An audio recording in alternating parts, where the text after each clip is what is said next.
There is something about online games, whether it's the thrill of defeating that random person or you get that perfect headshot, all work together to defeat that baddie. So let's go for the PlayStation VR 2 multiplayer games that you need.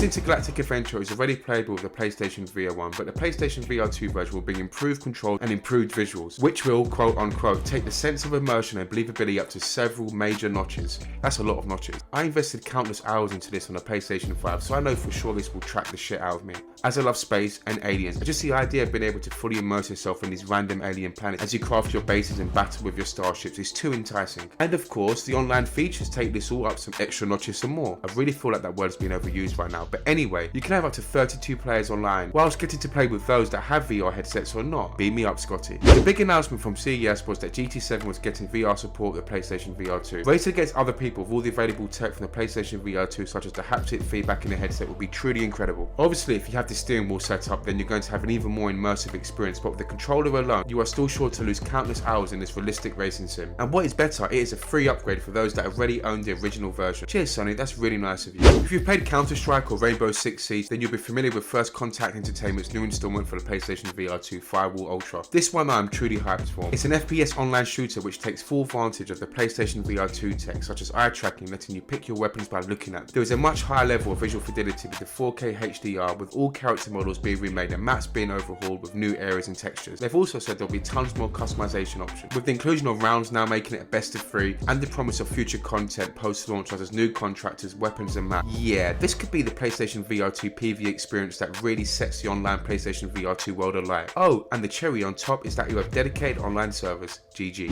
The VR zombie game is on its way into the PlayStation VR 2 in 2023. However, what is interesting about this game is the crafting element, which literally lets you craft anything around you and stick it together with the super adhesive powers of, duct tape. This game has already been getting a lot of accolades from its early access, with the online community really enjoying it on the Quest. So with the updated tech of the PlayStation VR 2, this could be one to watch out for within a multiplayer world. This game gives your mates the opportunity to take players to places like the Golden Gate Bridge across what Sony are calling an extensive and engrossing campaign, which can be played solo or with 3 other mates. You'll be part of a new cast of characters who run their own Ghostbusting headquarters in San Francisco. Let's hope there are some customization options and an interesting take on these Ghostbuster weapons, and we can have an exciting ghost hunting adventure on our hands. The RPG dungeon crawler Demia, which is already out on the Quest and other VR headsets, is something for PlayStation VR 2 users to keep an eye on. You and up to 4 other players tackle a dark force which has taken over the underworld in this tabletop adventure filled with magic, hunters, sorcerers, assassins, bards, warlocks, and so much more. Pick your hero and join forces to vanquish evil. Can't wait for this on the PlayStation VR 2. After the Fall was released on the Quest in 2021, and it was okay. Another zombie apocalypse world where you and up to 3 other survivors battle your way through an ice-ridden world filled with the undead. Interestingly, Vertigo Games have said that they are planning on fixing the PlayStation VR 2 version, as the first one had a lot of bugs, and they are planning on making use of the PlayStation VR 2 tech, such as haptic feedback and bettering the graphics overall, so this could be one to keep an eye on.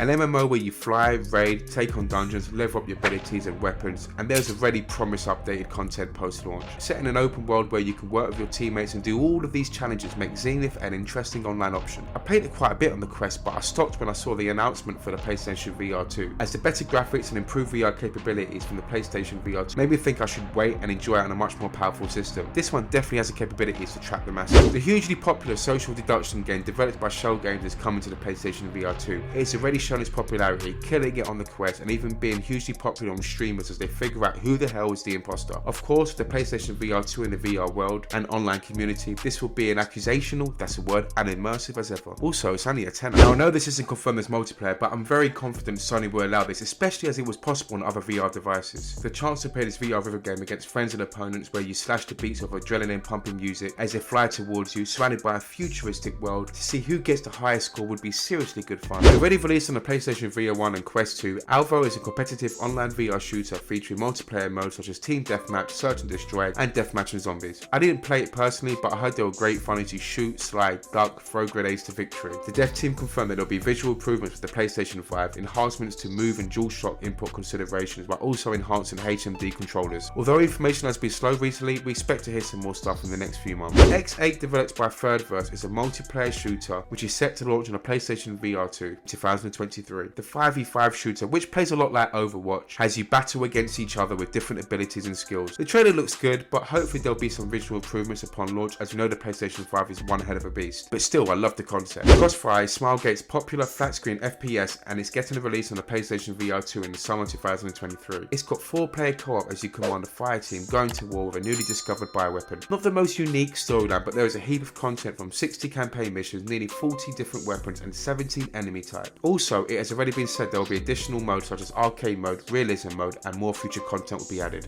Ghost of Tabor is a multiplayer realistic survival virtual reality first-person military shooter based in 2044 in a post-apocalyptic environment set for release in March 2023. Missions are composed of collecting intel, surviving, finding equipment for vendors, and other tasks. Interestingly, it replicates reality a lot. Players will have no minimap or HUD, and friendly fire is real. And equipment has specific functions. For example, what you include in your loadout could slow you down in game, but it could offer protection and better capabilities. Also, actions are completed by mimicking real-life situations. For example, loading rounds into magazines, holding a phone to your ear for calls, and for example, taking your backpack off to insert or remove items from different pockets. There is a big focus of in-game teamwork. For example, if a member of your squad needs bandages, they can go up to your backpack and take it out themselves, while you can maintain cover from fire. This definitely sounds interesting. Hopefully my teammates don't stab me in my back. It's happened before. Well, I'm sure a lot of you know about Pavlov. It's the popular VR multiplayer shooter. While there's been few updates on this port ever since, it is without a doubt one of the best VR shooters out there, with a heavy focus on community features, realistic reloading features, and fast-paced combat as part of the core experience. And Bankrupt Games have already confirmed there'll be cross-play support with the Quest version. Let the console war games begin. Another zombie game, you might think. But this is different. It's an open world online RPG VR game with a big emphasis on you working together with other online members to survive